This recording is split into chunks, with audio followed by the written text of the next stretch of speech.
नमस्कार दोस्तों, कैसे हैं आप सब लोग। छत्तीसगढ़ की जनजाति सीरीज के पहले भाग में आज हम चर्चा करते हैं अबूझमाड़िया जनजाति की। बहुत से लोग इस शब्द से परिचित होंगे। कई लोग इस क्षेत्र के आसपास के इलाके में घूमने के लिए भी गए होंगे। आज इस जनजाति के बारे में इस वीडियो में हम विस्तार से चर्चा करेंगे। यह चर्चा उन लोगों के लिए अति महत्वपूर्ण होगा जो पीएससी, व्यापम या फिर अन्य राज्य स्तरीय प्रतियोगी परीक्षा की तैयारी कर रहे हैं। साथ ही उन लोगों के लिए भी रोचक होगा जो छत्तीसगढ़ को जानना चाहते हैं, छत्तीसगढ़ से परिचित होना चाहते हैं, छत्तीसगढ़ की संस्कृति से वाकिफ होना चाहते हैं।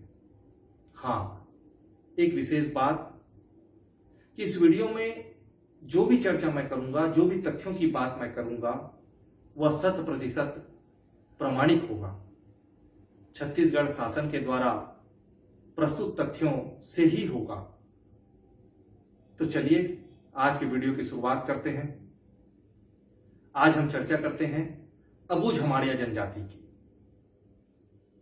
मूलतः देखा जाए तो अबूझमाड़िया जनजाति हमारे शहरी और ग्रामीण दोनों ही समाज से पृथक है, दोनों ही समाज से अलग है। और इस जनजाति का निवास क्षेत्र नारायणपुर जिले के अबूझमाड़ क्षेत्र के सघन वनों में और पहाड़ों से परिपूर्ण प्राकृतिक परिवेश में है। ये वहीं निवास करते हैं। इस क्षेत्र तथा क्षेत्रवासियों को हम अबूझमाड़ और अबूझमाड़िया कह देते हैं और यह शब्द बाहरी समाज के द्वारा दिया गया है। अबूझमाड़िया स्वयं को मेटा कोइतोर कहते हैं। मेटा कोइतोर का अर्थ होता है पर्वतीय भूमि के निवासी, पर्वतों में रहने वाले लोग। अबूझमाड़ शब्द का सर्वप्रथम प्रयोग, पहली बार प्रयोग कैप्टन CLR ग्लसफर्ड ने 1866-67 में अपनी रिपोर्ट अबूझमाड़ शब्द का प्रयोग किया था।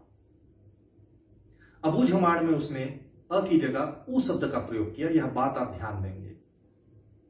उसके बाद ग्रांट 1870 ने गजेटियर में इस क्षेत्र के लिए माड़ियान या अबूझमाड़ का शब्द का प्रयोग किया। हिस्लाप 1876 ने हिंदू ट्राइब्स एंड कास्ट्स भाग 2, जहां तक मुझे याद आ रहा है, उसमें अबूझमाड़ शब्द का योग किया। इस तरह से हम देखते हैं कि हिस्लाप ही वह पहले व्यक्ति थे जिन्होंने आज प्रचलित अबूझमाड़ शब्द का प्रयोग किया। उसने ही अबूझमाड़ शब्द की व्याख्या भी की। उन्होंने लिखा कि यह पृथक मानव समूह देश के सुदूर एवं दुर्गम क्षेत्र में रहता है, जिसे माड़ियान या अबूझमाड़ के नाम से हम जानते हैं। अबूझमाड़ शब्द हिंदी भाषा के अबूझ अर्थात अनजान तथा माड़ अर्थात पहाड़ी भूमिवाचक गोंडी शब्दों के योग से बना है। अबूझमाड़ क्षेत्र के मूल निवासी को अबूझमाड़िया कह देते हैं। अतः अबूझमाड़ तथा अबूझमाड़िया का जो शाब्दिक अर्थ हुआ वह हुआ कि अनजान पहाड़ी भूमि, और अबूझमाड़िया का अर्थ हुआ अनजान पहाड़ी भूमि के निवासी। आप लोग जानते ही होंगे, एक अंग्रेज लेखक हुए, प्रशासक हुए, सर W.V. गियर्सन। 1938 में उन्होंने इन्हें हिल माड़िया का नाम दिया। अबूझमाड़िया अबूझमाड़ क्षेत्र को मेटा भूमि अर्थात पर्वतीय भूमि, जैसे कि मैंने शुरू में चर्चा की आपसे, और स्वयं को मेटा कोइतोर अर्थात पर्वतीय भूमि के निवासी कहते हैं। अबूझमाड़िया जनजाति गोंड जनजाति की उपजाति है। अबूझमाड़िया जनजाति का जो निवास क्षेत्र है वह अबूझमाड़ नारायणपुर जिले के ओरछा तहसील व विकासखंड भी है, ओरछा तहसील एवं विकासखंड के अंतर्गत है। अबूझमाड़ क्षेत्र का क्षेत्रफल अगर हम देखें तो वह लगभग 3905 वर्ग किलोमीटर है, और इस क्षेत्र की लंबाई अगर हम उत्तर से दक्षिण दिशा की ओर नापने की कोशिश करें तो लगभग यह 95 किलोमीटर के आसपास है, 95 किलोमीटर, और चौड़ाई पूर्व से पश्चिम दिशा में लगभग 55 किलोमीटर तक विस्तारित है, 55। 2015-2016 में आदिम जाति अनुसंधान एवं प्रशिक्षण संस्थान जो कि रायपुर में स्थित है, उन्होंने एक सर्वेक्षण करवाया अबूझ हमाड़िया विशेष पिछड़ी जनजाति के आधारभूत सर्वेक्षण के अंतर्गत। तो उनके अनुसार अबूझ हमाड़िया जनजाति नारायणपुर जिले के नारायणपुर विकासखंड के 14 व ओरछा अबूझ हमाड़ विकासखंड के 235 ग्राम, इस तरह दोनों को जोड़ दें तो 249 ग्राम में निवासरत है। इसमें ओरछा क्षेत्र के कुछ ग्राम किन्हीं किन्हीं कारणों से वीरान है, वहां कोई नहीं रहता है। इसी सर्वेक्षण के अनुसार अबूझ हमाड़िया जनजाति की जनसंख्या 23,330 है, जिसमें 11,456 पुरुष और 11,874 महिलाएं हैं। लिंगानुपात जैसे कि आप जानते ही होंगे 1,036 है। अगर परिवारों की बात की जाए तो अबूझ हमाड़िया जनजाति के कुल 4,786 परिवार वर्तमान में हैं और अभी तक अबूझ हमाड़ क्षेत्र का वन एवं राजस्व सर्वेक्षण पूर्ण नहीं हुआ है। बहुत पहले अबूझ हमाड़िया जनजाति की संस्कृति को संरक्षित रखने के लिए शासन के द्वारा अबूझ हमाड़ क्षेत्र में प्रवेश और निवास, दोनों बातें हैं, प्रवेश और निवास प्रतिबंधित घोषित किया गया था। लेकिन छत्तीसगढ़ शासन ने ही 2009 में प्रवेश पर प्रतिबंध को समाप्त किया और अबूझ हमाड़ क्षेत्र का राजस्व सर्वेक्षण कार्य प्रारंभ किया। अबूझ हमाड़िया जनजाति की उत्पत्ति के संबंध में अगर हम बात करें तो ऐतिहासिक प्रमाणों का अभाव है, लेकिन पंडित केदारनाथ ठाकुर ने अपनी पुस्तक बस्तर भूषण जो कि 1908 में प्रकाशित हुआ था, उस ग्रंथ में माड़िया जनजाति का उन्होंने सविस्तार वर्णन किया है। उनके अनुसार माड़ियों का जो वास स्थान है वो बैलाडीला पहाड़ के आसपास है। बैलाडीला पहाड़ के आसपास के क्षेत्रों में वो रहते हैं, अब भी वे लोग वहीं रहते हैं। उनके अनुसार ही ये माड़िये 3 प्रकार के हैं वर्तमान में, जो अबूझ हमाड़िया जिसकी हम चर्चा कर रहे हैं। दूसरा है कुआं कोंडा हल्के के माड़िये और तीसरा है तेलंगे माड़िये। ये लोग मूलतः गोंड हैं, जैसे कि मैंने शुरू में चर्चा में आपको बताया।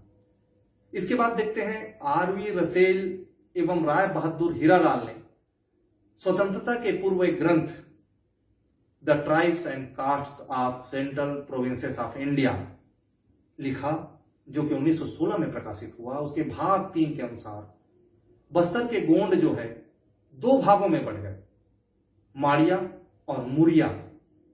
माड़िया पहाड़ी क्षेत्रों में निवास करने लगे और मुरिया मैदानी क्षेत्रों में। दोनों के बीच अगर हम तुलनात्मक अध्ययन करें तो मुरिया जो है आधुनिक सभ्यता के अधिक करीब रहे। स्वाभाविक सी बात है, माड़िया पर्वतों में रहने के कारण हमारी सभ्यता से थोड़ा सा दूर रहे। अंग्रेज प्रशासक सर W.V. गियर्सन ने माड़ियाओं को उनके निवास क्षेत्र के आधार पर 2 भागों में विभाजित किया। अबूझ हमाड़ पर्वतों के निवासी को उन्होंने हिल माड़िया कहा और जो इंद्रावती नदी है, जिसे हम बस्तर का लाइफलाइन भी कहते हैं, उस नदी के दक्षिण भाग में जो निवास करने वाले लोग थे, निवास करने वाली जो जनजाति थी, उसको उन्होंने बायसन हार्न माड़िया कहा। अब उनकी शारीरिक संरचना के बारे में हम चर्चा करते हैं। अबूझ हमाड़िया शारीरिक रूप से सुविकसित होते हैं, गठीले होते हैं। उनके बाल गहरे भूरे एवं काले होते हैं, जो कि लहरदार एवं घुंघराले होते हैं। जो आंखें हैं वो सामान्यतः काली होती है, लेकिन किसी किसी की गहरे भूरे रंग की भी होती है। चेहरे का आकार इनका सामान्यतः अंडाकार होता है, गोल होता है और पंचकोणी भी होता है। इनकी त्वचा का जो रंग होता है, स्किन का जो कलर होता है, वह सांवला एवं काला होता है। कहने का मतलब है गोरे थोड़े से कम होते हैं। इनके ओंठ मध्यम आकार के तथा नाक जो होता है मध्य से, मतलब नोज जो है बीच से चौड़ा होता है। अबूझ हमाड़िया जनजाति में गोंडी बोली का जो स्थानीय स्वरूप है, जिसे हम माड़ी कहते हैं, वह प्रचलित है। इनकी बोली द्रविड़ भाषा समूह के अंतर्गत है। गियर्सन की लिंग्विस्टिक सर्वे ऑफ इंडिया, उसमें माड़िया बोली को गोंडी के स्थानीय स्वरूप के रूप में उल्लेख किया गया है और ऐसा माना जाता है कि अबू झमाड़ क्षेत्र की जो विषम प्राकृतिक बनावट है, आज भी आप जाएंगे तो वहां सघन वन है, निवासियों का बाहरी संपर्क कम है बाहरी लोगों से, उसके फलस्वरूप जो गोंडी बोली है वो वर्तमान माड़ी बोली में परिवर्तित हो गई होगी। अबू झमाड़ क्षेत्र में प्रचलित माड़ी बोली के जो उच्चारण है, प्रोनाउंसिएशन जिसको हम कहते हैं, उच्चारण जिसको हम कहते हैं, उसकी गति थोड़ी सी तीव्र है, जल्दी जल्दी वो कहते हैं। और इसके जो शब्द होते हैं, माड़ी बोली के जो शब्द होते हैं, वो जनरली कंठ या गले के दबाव से उच्चारित किया जाता है। गहन वन पहाड़ों से युक्त अबू झमाड़ क्षेत्र में अबू झमाड़िया जो जनजाति के ग्राम जो हैं वो बहुत छोटे हैं, छोटे छोटे होते हैं, विरल जनसंख्या के होते हैं, मतलब बसावट बहुत कम होती है। अबू झमाड़िया जो ग्राम है पहाड़ी ढलान या पहाड़ों के समीप समतल स्थल पर बसे होते हैं। पहले अबू झमाड़िया ग्राम जो है पेंदा खेती जिसको हम स्थानांतरित कृषि कहते हैं, उसके कारण एक निश्चित अवधि में एक छोटे से जगह पर रहते थे, फिर धीरे से स्थानांतरित हो जाते थे।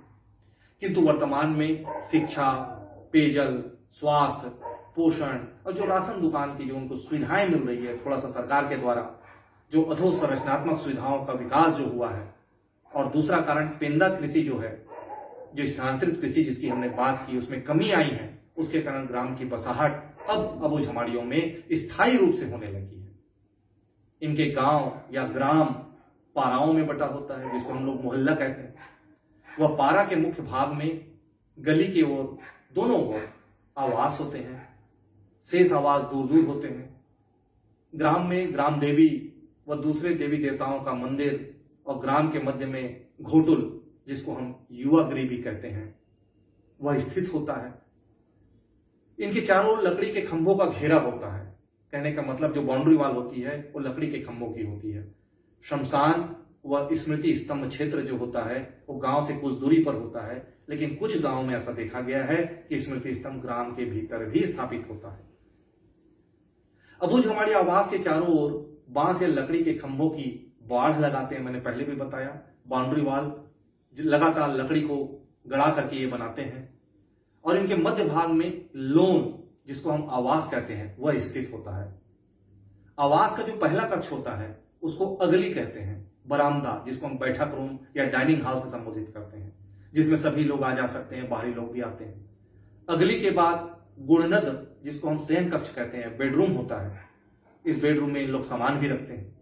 इसके पीछे अंगादी रसोई घर होता है जिसको हम किचन कह सकते हैं। इसके बाद हनाल कोली या बीडड तासना कोली जो पूर्वजों का कक्ष होता है या भंडार कक्ष होता है जिसको हम लोग इंग्लिश में स्टोर रूम कहते हैं, वह होता है। और आवास से कुछ अंतराल पर एक कमरा होता है जिसे वनडे कुरमा कहते हैं। बहुत इंपॉर्टेंट होता है इनके लिए वनडे कुरमा। यहां पर रजस्वला तथा प्रसूता स्त्री को रखा जाता है। यहां पुरुषों का प्रवेश वर्जित होता है। आवास के समीप ही जहां पर ये रहते हैं उसके पास में ही ये अनाज के संग्रहण हेतु, अनाज को इकट्ठा करके रखने हेतु साल भर के लिए मंडा जिसे हम अनाज भंडार गृह कह सकते हैं वो बनाते हैं। बेसिकली होता क्या है मंडा? लकड़ी के 4 या 6 खंभों पर मचान की तरह बनाया जाता है। जमीन के कुछ ऊपर लकड़ी का फर्श बनाया जाता है।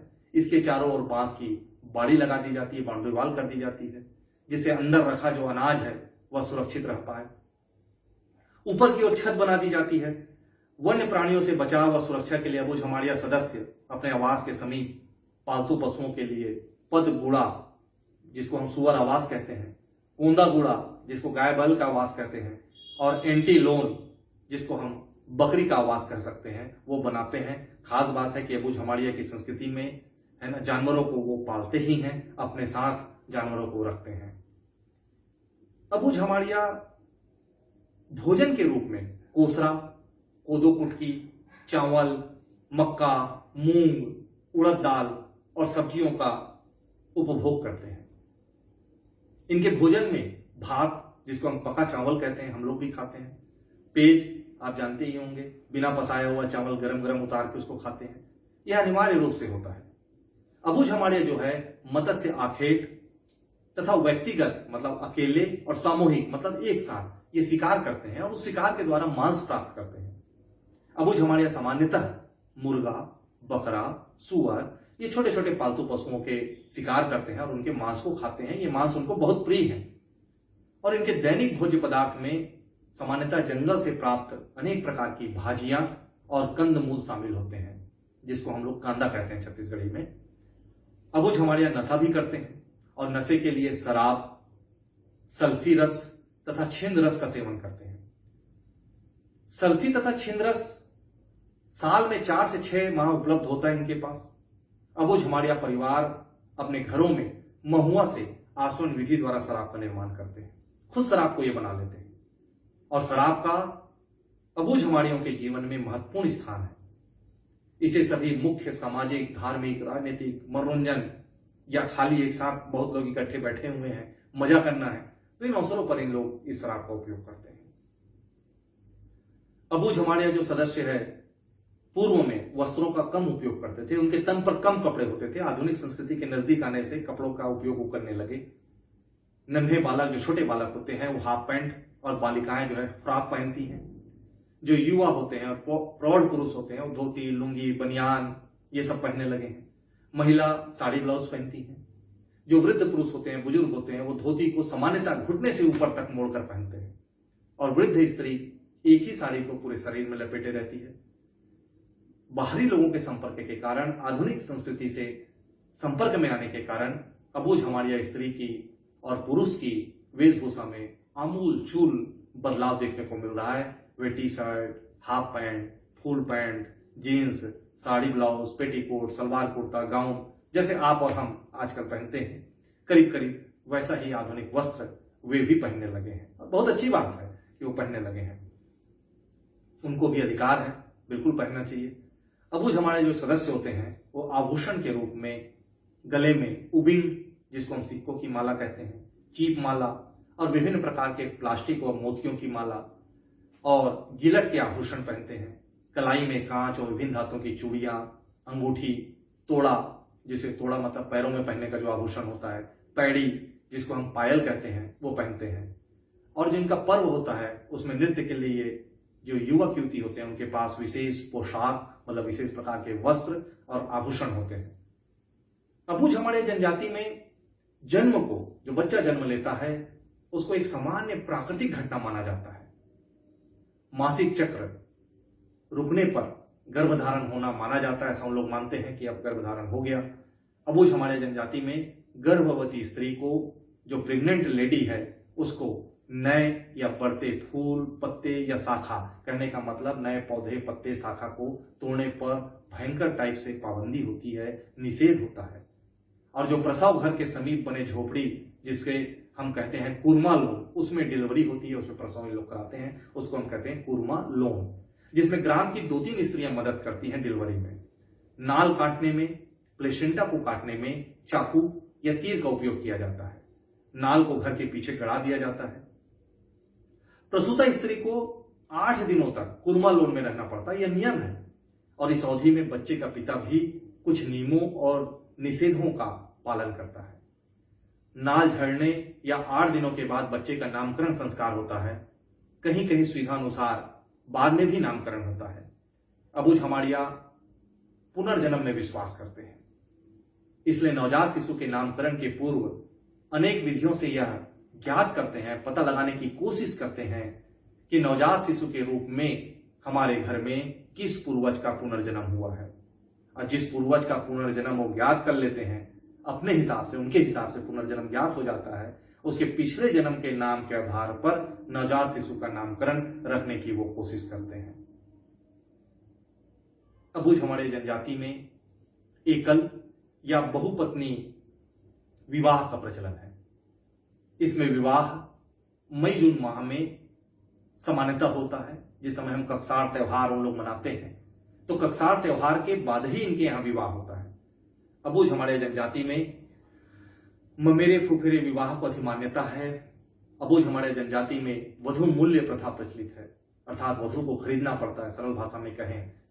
इसमें विवाह के अवसर पर वर पक्ष जो होता है, लड़का पक्ष जो होता है, वधु पक्ष मतलब लड़की पक्ष को रुपए, शराब, कोसरा, एक अनाज होता है कोसरा, मैंने पहले चर्चा किया था, मुर्गा, 2 कपड़े जिसको हम उनकी भाषा में कहें तो तलदोपा और पिंगोड़ गेटलांग कहते हैं, पगड़ी होता है और एक वस्त्र होता है पहनने का, उसको देते हैं। अबू झमाड़िया जनजाति में सहमति विवाह, जिसको उन लोग तालको वायका कहते हैं, सबसे ज्यादा होता है। इसके अतिरिक्त जीवन साथी चुनने में लमसेना विवाह, लामडे वायका, विनिमय विवाह, कोविडांग, पलायन या प्रेम विवाह, गोचुर दायका और अपहरण विवाह, जिसको अपन पोया स्तनाना कहते हैं। इसके अलावा हठ विवाह, जिसको अपन ओड़ी वायका कहते हैं। ये सारे विवाह पद्धतियां उनके यहां प्रचलित होती है और खास बात है कि इनमें पुनर्विवाह को मान्यता प्राप्त है। पुनर्विवाह में भी इनको कोई दिक्कत नहीं होती है। अबू झमाड़िया जनजाति में विवाह विच्छेद बहुत कम पाए जाते हैं, ये उनकी बहुत बड़ी विशेषता है। अबू झमाड़िया जनजाति में किसी व्यक्ति की मृत्यु होने पर अंतिम संस्कार के लिए सौदाह एवं दफनाने की प्रक्रिया प्रचलित है। मतलब दोनों प्रकार से ये करते हैं, जलाते भी हैं और दफनाते भी हैं। यदि मृत्यु प्राकृतिक रूप से हुई है, नेचुरल डेथ है, तो शव को दफनाया जाता है। जबकि अप्राकृतिक मृत्यु अर्थात दुर्घटना, बीमारी या वन्य प्राणी के हमले के द्वारा हो तो शव को जलाया जाता है। अप्राकृतिक मृत्यु में शव को सामान्य शमशान की जगह दूर जंगल में अंतिम संस्कार किया जाता है। मृतक को जलाने या दफनाने के दौरान सिर जो है पूर्व की ओर, और स्वाभाविक सी बात है तो पैर पश्चिम की ओर होगा, तो पूर्व से पश्चिम दिशा की ओर रख करके ये दफनाते हैं। अंतिम संस्कार के दूसरे दिन मृतक की जो निजी वस्तु होती है उसको शमशान के समीप वाले मार्ग पर ये फेंक देते हैं। उसका उपयोग अब फिर से नहीं करते हैं। मृतक को दफनाने या जलाने के तीसरे दिन ये शुद्धिकरण और अनुष्ठानिक क्रियाएं संपन्न करते हैं और उपस्थित सदस्यों को भोजन कराते हैं। किसी व्यक्ति की मृत्यु की निश्चित अवधि पश्चात मृतक स्तंभ स्थापित किया जाता है। मैंने शुरू में बताया था कि मृतक स्तंभ गांव के बाहर भी हो सकता है और गांव के अंदर भी हो सकता है। मृतक स्तंभ हेतु गोत्र के अनुसार भूमि निश्चित होती है। अबू झमाड़िया लोगों में विश्वास है, बहुत ज्यादा विश्वास है कि मृतक पूर्वजों के स्तंभ के आकार में वृद्धि होती है। वो ऐसा मानते हैं कि उसकी मृतक स्तंभ जो है, हालांकि वो निर्जीव चीज है, लेकिन उनका यह कहना है कि उस स्तंभ में वृद्धि होती है लगातार। अबू झमाड़िया समाज में परिवार मूल इकाई है। परिवार के नातेदार एक या आसपास के ग्रामों में निवास करते हैं। अबू झमाड़िया जनजाति में गठन के आधार पर केंद्रीय, संयुक्त तथा विस्तृत परिवार पाए जाते हैं। अबू झमाड़िया जनजाति में वैवाहिक स्थिति के आधार पर एकल विवाही और बहुपत्नी विवाही परिवार पाए जाते हैं। अबू झमाड़िया जो परिवार है वो पितृ सत्तात्मक परिवार है, अर्थात परिवार में जो पिता होता है वो प्रमुख होता है। अबू झमाड़िया जनजाति में आवास के आधार पर, रहने के आधार पर पितृस्थानीय और नव स्थानीय परिवार पाए जाते हैं और इन नातेदार परिवारों के संयुक्त रूप को कुटुंब या कुल की संज्ञा दिया जा सकता है। इसके सदस्य रक्त संबंधी होते हैं, ब्लड रिलेशन में होते हैं और एक दूसरे से संबंधों को स्पष्टतः जानते हैं। वंश में अनेक कुटुंब का योग होता है तथा कट्टा, गोत्र को इन लोग कट्टा कहते हैं, उसमें अनेक वंशों का समावेश होता है। अबू झमाड़िया जनजाति में गोत्र और गोत्र चिन्ह को हम टोटम कहते हैं और गोत्र को हम कट्टा कहते हैं, मैंने बताया, वो पाए जाते हैं। इनमें कर्मा, दोरपा, जाटा, वड्डे, कोराम, दोदी, इस तरह से गोत्र पाए जाते हैं। संपूर्ण अबू झमाड़िया समाज गोत्र, वैवाहिक और सामाजिक संबंधों के नियमन के लिए अक्को मामा एवं दादा भाई, ये दो बहिर्विवाही अर्धांशों में विभक्त है। अब इसका अर्थ क्या होता है वो देख लेते हैं। अको मामा जो शब्द होता है वैवाहिक संबंधियों गोत्र के लिए, दादा भाई शब्द रक्त संबंधियों के गोत्र के लिए प्रयुक्त होता है। जो अबू झमाड़ियों का जीवन है, अबू झमाड़िया जनजाति का जो सामाजिक जीवन है, वो सुसंगठित है, उल्लासपूर्ण है और सहकारिता से परिपूर्ण है। इतने वर्णन से आप इस चीज को समझे भी होंगे। अबू झमाड़िया जनजाति में घोटुल युवा गृह पाया जाता है। अबू झमाड़िया जनजाति में जो घोटुल होता है वो मूलतः गोटुल कहलाता है, लेकिन बोलचाल में धीरे धीरे वह घोटुल के रूप में प्रस्तुत हो गया है। तो इस घोटुल में बालक बालिका की जो सदस्यता होती है वो 8 से 10 वर्ष की उम्र से प्रारंभ हो जाती है। और खास बात है कि इनकी सदस्यता विवाह तक रहती है। अबूझमाड़िया घोटुल में बालकों को लेओर और बालिकाओं को लेयस्कु कहा जाता है। मैं फिर से रिपीट कर देता हूं, बालकों को लेओर और बालिकाओं को लेयस्कु कहा जाता है। घोटुल या जो युवा गृह है वो युवक युवतियों का मनोरंजन है। मनोरंजन के साथ शिक्षा केंद्र है, अतिथि गृह है, सभागृह है, मतलब सब कुछ है। ग्राम के जो अविवाहित युवक युवतियां जो होती हैं वो प्रतिदिन शाम को घोटुल में एकत्रित होते हैं। घोटुल में उन्हें मनोरंजन के साथ साथ भावी जीवनोपयोगी शिक्षा जो जीवन में उनके काम आए, भविष्य में उनके काम आए, उसका प्रशिक्षण दिया जाता है। और इस प्रशिक्षण के लिए भी कुछ सिस्टम उनके पास निर्धारित है। जो घोटुल का वरिष्ठ सदस्य होता है उसे हम पटेल कहते हैं, जो मुखिया होता है।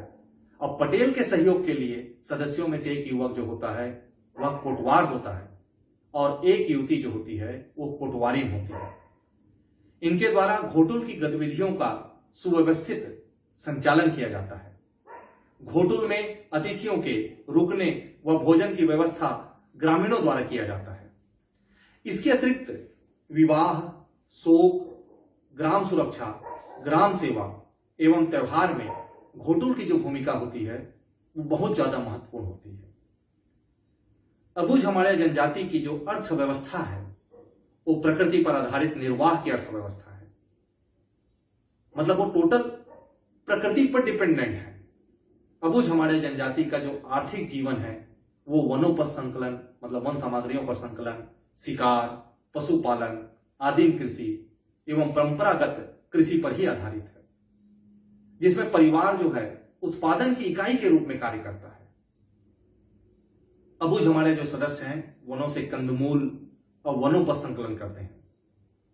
संकलन का कार्य वैसे तो अबूझमाड़िया जनजाति में परिवार के सभी अर्ध कार्यशील और कार्यशील सदस्य करते हैं, मतलब सारे लोगों को यह काम करना पड़ता है।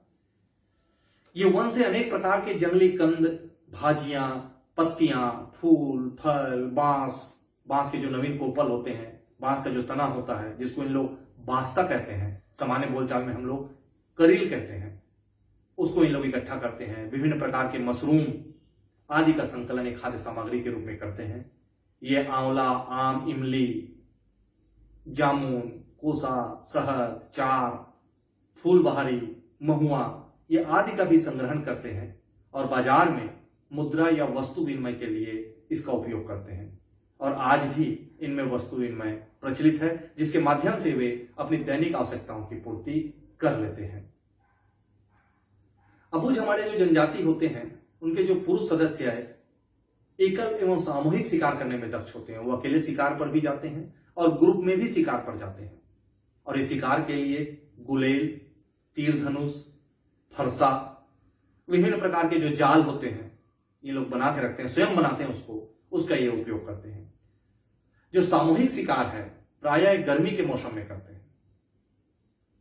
इसमें पतझड़ और दावानल के कारण शिकार करना आसान हो जाता है और जंगलों में घुसना आसान हो जाता है। गर्मी में जो जंगल होते हैं उतने सघन नहीं रह जाते, तो उस समय ये शिकार को उपयुक्त मानते हैं। अबूझमाड़िया अगर शिकार की बात करें तो हिरण, कोटरी, बारहसिंगा, जंगली सुअर, चूहा, खरगोश, चिड़िया, जंगली मुर्गा आदि का ये शिकार करते हैं। अबूझमाड़िया जो स्त्री पुरुष एकल या समूह में नदी नालों में चले जाते हैं, तालाब में चले जाते हैं, वहां से मछली, केकड़ा, कछुआ इस तरह के जो जलीय जीव होते हैं उसको ये पकड़ते हैं। और इसके लिए वे गरी, जाल या विभिन्न प्रकार के दांदर, तीर आदि का उपयोग करते हैं। ये मछली के लिए भी ये तीर का उपयोग करते हैं। आप लोग देखे भी होंगे कुछ कुछ फोटोज में। और अबूझमाड़िया रुके हुए पानी या कम पानी के बहाव को दोनों ओर से बांध देते हैं और उसमें मछली पकड़ते हैं। कैसे पकड़ते हैं? रुके हुए पानी को इन्होंने बांध दिया और छोटे बर्तन की सहायता से पानी को ये बाहर फेंकते चले जाते हैं। और जब पानी पूरी तरह से ये बाहर हो जाता है, बहुत कम पानी बच जाता है, तो गड्ढे की सारी मछलियों को ये पकड़ लेते हैं। थोड़ा सा इनकी विधि सामान्य मछली पकड़ने की विधि से अलग है। और इस विधि से मछली पकड़ने का कार्य, खास बात है कि स्त्रियों के द्वारा समूह में किया जाता है। अबूझमाड़िया जो होते हैं मांस बलि और आय के लिए पशुपालन करते हैं। ये गाय, बैल, बकरा, बकरी, सुअर, मुर्गा, मुर्गी आदि पशु पक्षी पालते हैं। अबू झमाड़िया जो होते हैं गाय एवं बकरियों का दूध नहीं निकालते हैं। उनकी मान्यता है कि दूध पर बछड़े और बकरी के बच्चे का अधिकार है। बहुत अच्छी बात है। और ये गाय एवं बकरी, बैल तथा बकरे ये अपने लिए ही लोग पालते हैं। और उपरोक्त पशुओं के साथ साथ अबू झमाड़िया जो होता है कुत्ता, मोर, तोता और एक रामी चिड़िया होता है, वो स्पेशली इनको पालते हैं। जो कृषि है वो अबू झमाड़िया जनजाति की आर्थिक क्रियाओं का सबसे महत्वपूर्ण भाग है। मतलब कृषि पर ही इनका जीविकोपार्जन, मतलब इनको जो जीवन है, जो जीवन जो चलता है वो कृषि पर ही आधारित है। अबू झमाड़िया परिवार लगभग पूरे वर्ष भर, साल भर कृषि से संबंधित क्रियाओं में संलग्न रहते हैं। वर्तमान में जो अबू झमाड़िया जनजाति है उनकी जो कृषि की जो टेक्निक है, कृषि की जो तकनीक है वो 3 प्रकार की है। सबसे पहला अगर अपन देखें तो जो अबू झमाड़िया जनजाति है वो पहाड़ों का जो ढलान होता है उसमें वृक्षों को काट देते हैं और उस पर स्थानांतरित कृषि करते हैं।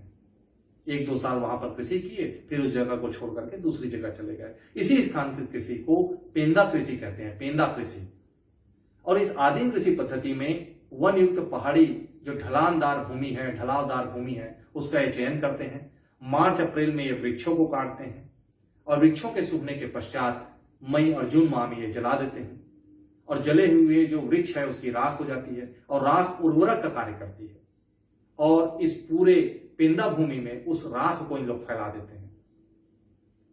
जून जुलाई में जब बारिश होती है, वर्षा का मौसम आता है, मानसून का मौसम आता है, तो उसमें ये बीज छिड़क देते हैं और फिर फसल उग जाती है। फिर ये फसल की सुरक्षा करते हैं। अक्टूबर नवंबर माह में फसल को काट लेते हैं। पेंदा भूमि में जो उर्वरता है उसके आधार पर ये 1 से 3 वर्ष के पश्चात उस जगह को चेंज कर देते हैं। कहने का मतलब कृषि स्थल को स्थानांतरित कर देते हैं, दूसरी जगह का चयन करते हैं और फिर से एक वही पद्धति ये अपनाते हैं। ये पहली पद्धति हो गई उनकी टेक्निक, कृषि की टेक्निक की। दूसरी पद्धति जो होती है दिप्पा कृषि, पहाड़ के नीचे समतल क्षेत्र में इसको करते हैं। वो ढलान क्षेत्र में था, ये समतल क्षेत्र में। दिप्पा कृषि में वन से वृक्ष सूखी शाखाएं ला करके जला देते हैं। वहां पर ऐसा था कि वहीं के वृक्ष को काट कर वहीं गिरा रहे हैं, वहीं सुखा रहे हैं। और यहां पर ऐसा है कि वृक्ष सूखी शाखाएं दूसरी जगह से ला रहे हैं और यहां पर जला दे रहे हैं और रात ठंडी होने पर उस पूरे कृषि क्षेत्र में बिखेर दे रहे हैं। वह खाद का कार्य कर रहा है। बारिश होने पर, मानसून आने पर ये धान की बुआई करते हैं। अब पूरे कृषि क्षेत्र को कुदाली से खोद दिया जाता है। सामान्यतः ये हल का उपयोग नहीं करते हैं, कुदाली का उपयोग करते हैं कृषि कार्य में, जिससे बीज मिट्टी में दब जाती है। धान के पौधे जब बड़े होते हैं तो जुलाई अगस्त में ये निदाई करते हैं और उसके बाद घास को निकालते हैं, खरपतवार को निकालते हैं, फसल की रखवाली करते हैं और फसल अक्टूबर नवंबर में तैयार हो जाती है। तो पूरे परिवार के जो सदस्य होते हैं वो मिल करके इस फसल को काट लेते हैं और कुछ दिनों बाद ये धान की मिंजाई पैर या बैलों के द्वारा करते हैं। जैसे हमारे यहाँ ट्रैक्टर या अन्य विधियों का उपयोग करते हैं, या पारंपरिक रूप से बात करें तो बेलन के द्वारा करते हैं। ये पैर या बैलों के जो खुर होते हैं उसके द्वारा ये धान की मिंजाई करते हैं। ये 2 पद्धति हो गई। तीसरे की बात करते हैं। अबू झमाड़िया जो जनजाति होती है वो हल बैल द्वारा स्थायी कृषि करते हैं। ये आजकल थोड़ा सा प्रचलन में आया है। इसमें जून माह में हल बैल द्वारा खेत की जुताई और गोबर खाद बिखेर कर धान की बुआई का कार्य किया जाता है। यह करीब करीब लगभग हमारी जो कृषि पद्धति है उससे मैच करती है। धान के पौधे बड़े होने पर जुलाई माह के मध्यांत में निदाई कर लिया जाता है। इसके बाद खेतों की रखवाली करते हैं। अक्टूबर नवंबर माह में धान की कटाई की जाती है, जैसे हम लोग करते हैं मैदानी इलाकों के लोग। और नवंबर दिसंबर माह में बैलों की सहायता से मिंजाई कर इन लोग भंडारण कर लेते हैं। ये 3 प्रकार की कृषि टेक्निक को मैंने आपको बताया। अबू झमाड़िया जो होते हैं धर्म, आत्मा, गोत्र, पूर्वज और प्राकृतिक शक्तियों पर विश्वास करते हैं, बहुत ज्यादा विश्वास करते हैं। अबू झमाड़िया जनजातियों का जो निवास क्षेत्र है अबू झमा, वो अनेक परगनों में विभाजित है। किसी परगना या क्षेत्रीय गोत्र देव या देवी का मंदिर, जिसको अपन पेन राउड़ परगना में किसी एक स्थान पर स्थित होता है। कहने का मतलब एक परगना का जो मुख्य देवी या देवता है वो एक स्थान पर स्थित है। और गोत्र देवों को उत्पत्ति के आधार पर ये 2 श्रेणियों में विभाजित करते हैं, 2 प्रकार में बांट देते हैं। पूर्वज गोत्र देव के विषय में यह माना जाता है कि इनका परिवार है, तब परिवार के सदस्य अबू झमाड़ के अलग अलग क्षेत्र में निवास करते हैं और उस क्षेत्र के गोत्र के संस्थापक हैं, ऐसा इनका मानना है। वर्तमान जो मनुष्य है वो पूर्वज गोत्र देव के वंशज हैं, इसलिए वे उस गोत्र संस्थापक पूर्वज देव की पूजा करते हैं। प्राकृतिक गोत्र देव की श्रेणी में उन गोत्र देवों को रखा गया है जिनकी उत्पत्ति प्राकृतिक वस्तुओं का मतलब होता है जैसे जीव जंतुओं से हुई है। इस प्रकार के गोत्र देव पहाड़, चट्टान, पशु, पक्षी, वनस्पति, ये सब हो सकते हैं। ये इनके टोटम है, चिन्ह, गोत्र चिन्ह, जिसकी चर्चा शुरू में भी हमने की थी इसी वीडियो में। और अबू झमाड़िया ग्राम स्तर पर 2 प्रकार के देवी देवताओं की पूजा करते हैं। तालुर स्तर को स्थानीय स्तर कहा जाता है। तालुर से तात्पर्य होता है उस भूमि पे जहां तक उस ग्राम का भू अधिकार क्षेत्र होता है, मतलब उस ग्राम का चौहद्दी कह सकते हैं, वह क्षेत्र जहां तक किसी ग्राम का विशेष संभावित स्थानांतरण हो सकता है। अर्थात उस ग्राम को जिस क्षेत्र तक इन लोग पेंदा कृषि करके ग्राम स्थानांतरण भी कर सकते हैं, उस तक का अधिकार होता है, उसे इन लोग तालुर कहते हैं। पेंदा कृषि में ऐसा नहीं है कि बहुत किलोमीटर तक ये आगे चले जाएं, एक निश्चित दूरी तक ये आगे जाते हैं, तो उस क्षेत्र को हम तालुर कहते हैं। और इस तालुर क्षेत्र के किसी पहाड़ में तालुर देवी का निवास होता है। तालुर देवी को अगर हिंदी अर्थों में लें तो उसे हम भूदेवी कहते हैं। और तालुर देवी के मंदिर को कभी भी दूसरे जगह पर स्थानांतरित नहीं किया जाता, उसको स्थायी वास होता है। तालुर देवी ग्राम तथा फसलों के संरक्षक होती है, संरक्षक देवी माना गया है फसलों की, और ऐसा माना जाता है कि वह ग्राम में आने वाली आपदा से रक्षा करती है, विपदा से बचाती है। अबू झमाड़िया जो होते हैं ग्राम स्तर पर मातृ देवी या तलोक देवी की भी पूजा करते हैं। मातृ देवी की पूजा जो होता है माता गुड़ी में करते हैं। माता गुड़ी का तात्पर्य होता है मंदिर, जैसे हमारे तरफ शीतला मंदिर होता है, वहां पर माता गुड़ी होता है जो ग्राम के मध्य में स्थित होता है, और शीतला मंदिर हमारे गांव के दोनों दिशाओं में स्थित होता है। ग्राम मातृ देवी की पूजा गायता, जिसको हम पुजारी कहते हैं, हिंदी में हम पुजारी कहते हैं और वहां अबू झमाड़िया भाषा में गायता, उसके द्वारा किया जाता है। मातृ देवी का जो मंदिर होता है ग्राम के साथ स्थानांतरित होता है। तलोक देवी या मातृ देवी की पूजा ग्रामीण त्योहारों पर तथा अन्य अवसरों पर करते हैं। मातृ देवी जो होती है वो जंगली पशु, प्राकृतिक आपदा, बुरी शक्ति, रोग और महामारी से रक्षा करती है, ऐसा अबू झमाड़ियों का मानना है, ऐसा अबू झमाड़ियों में गहन विश्वास है। अबू झमाड़िया परिवार के आवास में एक कमरा जो होता है गृह देवता या फिर मृत पूर्वजों के लिए आरक्षित होता है, जिसको अनाल पेन कहते हैं। अनाल पेन के रूप में घर के मृत पुरुष मुखिया की आत्मा होती है।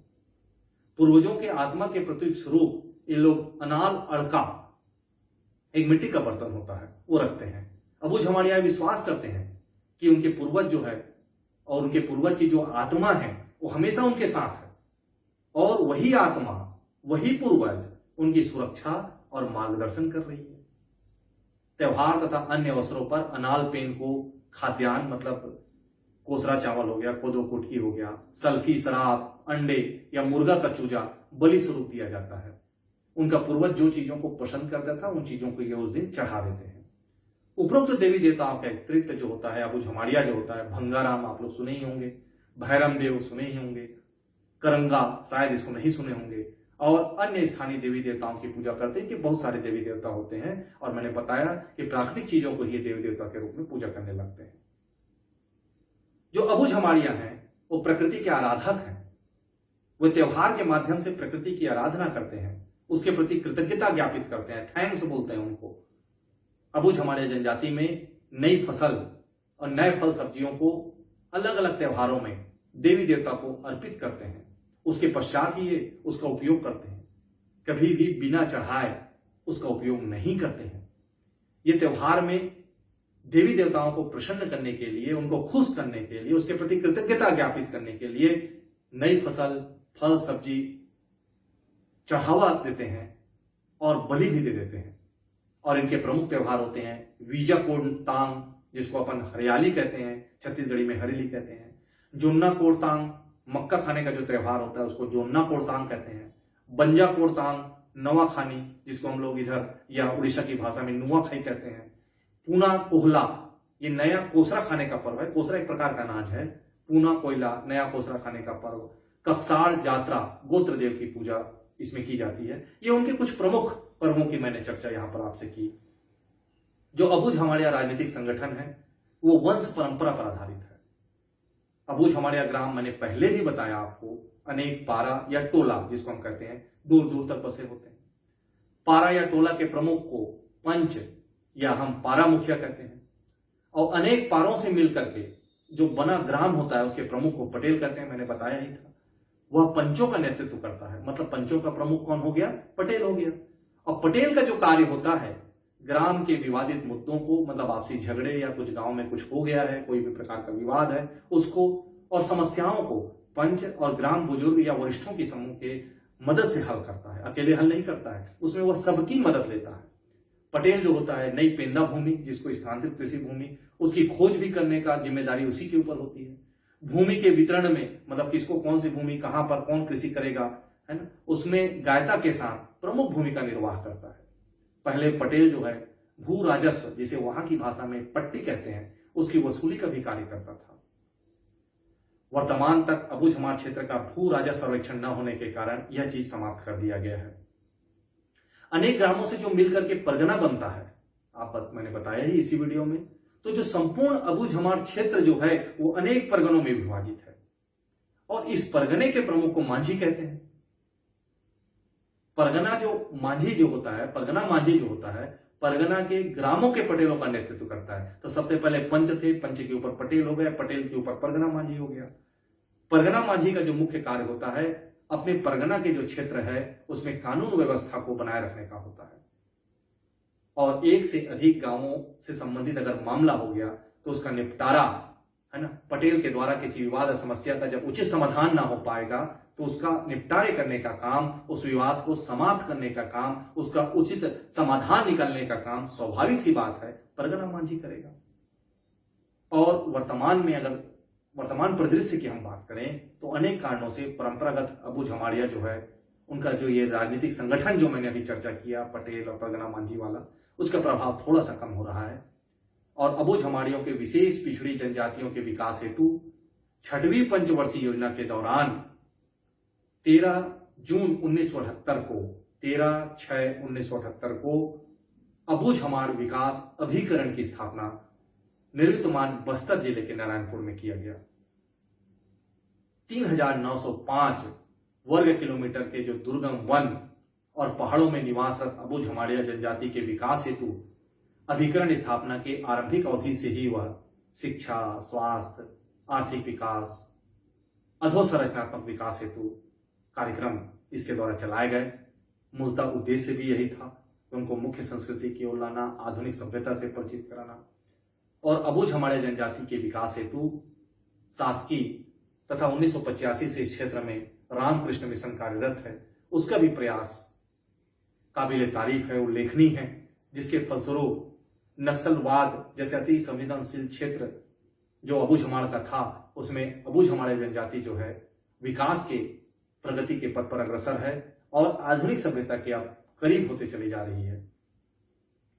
पूर्व में जो अबूझ हमाड़िया जनजाति का जो निवास क्षेत्र था ओरछा, जिसको ही हम अबूझ हमाड़ कहते हैं, मूलतः ओरछा विकासखंड बस्तर जिले के 3 तहसील नारायणपुर, दंतेवाड़ा तथा बीजापुर तहसील के अंतर्गत था, जिसे प्रशासकीय सुगमता और विकास हेतु संपूर्ण अबूझ हमाड़ क्षेत्र को 2008 में एक गठित नारायणपुर जिले के अंतर्गत ओरछा तहसील में समाहित कर दिया गया है।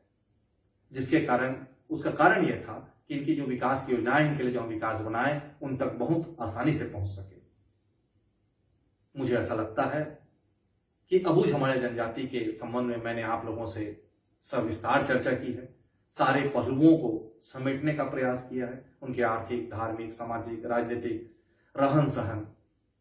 मुझे पूर्ण उम्मीद है कि इस वीडियो से आपको यह लाभ जरूर मिलेगा और आप इसी तरह से इस वीडियो को देखते रहिएगा, आने वाले वीडियो को देखते रहिएगा। फिर किसी नए जनजाति के ऊपर या छत्तीसगढ़ की संस्कृति के ऊपर एक नए विषय को लेकर, एक नए तथ्यों के साथ आपके बीच पुनः उपस्थित होऊंगा। तब तक के लिए नमस्कार।